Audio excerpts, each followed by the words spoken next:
So, did Notre Dame deserve to make the playoff? Yes. Did they get snubbed? Absolutely. Are they a top 12 team in the country? Of course. Anyone with eyes can see that. They were jobbed by the system. We had to take JMU and Tulane, teams 20 and 24 in the rankings. So we couldn't take Notre Dame and BYU, the 11th and 12th teams in the country. It sucks.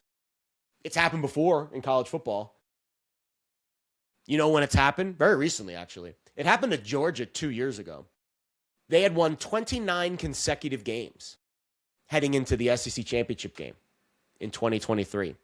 They lost to Bama by a field goal on a questionable call. The rankings dropped them from 1st to 6th. They missed the 4-team college football playoff field. Immediately after that, did they come out with a statement that says, we hate the system, we're going to go home and not play in the bowl game? No. All of their healthy, draftable players played in that game, the Orange Bowl against Florida State without Jordan Travis, and Georgia went belt to ass. One of the biggest blowouts I've ever seen in a bowl game. It was over before it started. 63-3 was the final score.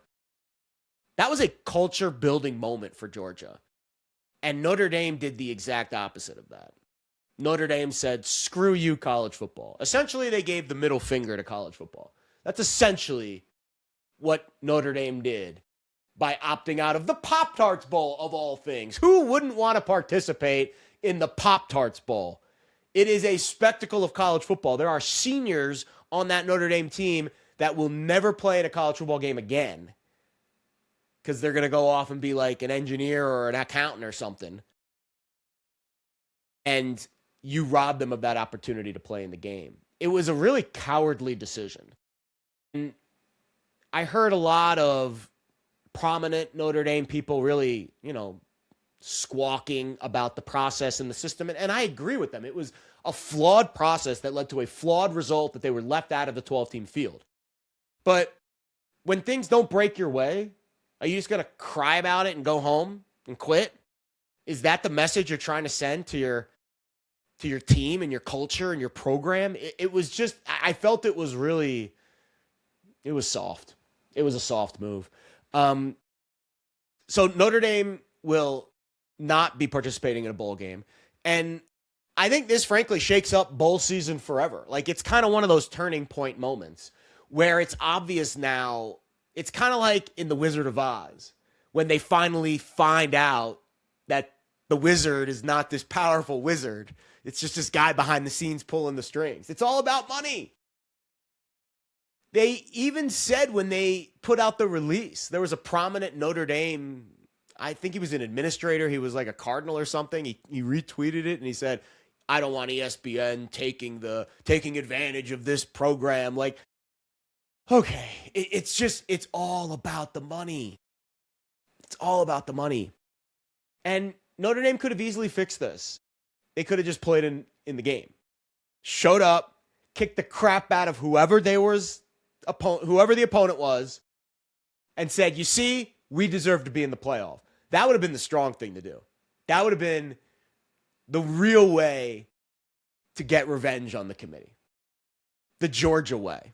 That's why I think Georgia, to me, and we'll go into the college football playoff predictions in a minute, Georgia's the team to beat right now. I honestly think they are. I think they've got a bit of a mental edge on the field. I think Indiana's in that boat too. But I think Georgia's got a mental edge because they don't give up when the going gets tough. They lost that tough game to Bama early in the year. Man, they bounced back so strong from that. So Notre Dame opts out. And then the funny thing is, right after the Notre Dame Bowl opt-out, Marcus Freeman started taking heavy money at Kalshi to be the next head coach of the Giants. Now, do I think that's going to happen? I have no idea. You know how these coaching searches go. But it is kind of all crumbling underneath the Irish's feet. They were in the national championship game last year. They were a breath away from erasing a huge deficit and shocking the world. Nobody thought Notre Dame was going to be in the national championship game last year. They get left out of the playoff this year, and they decide, woe is me. I hate it. Hate everything about it. And I think it's a pivot. I think it's a turning point for Notre Dame's program and also for the bowl games, because it's obvious now that the big programs, if they don't get into the playoff, they don't want to be a part of the auxiliary bowls.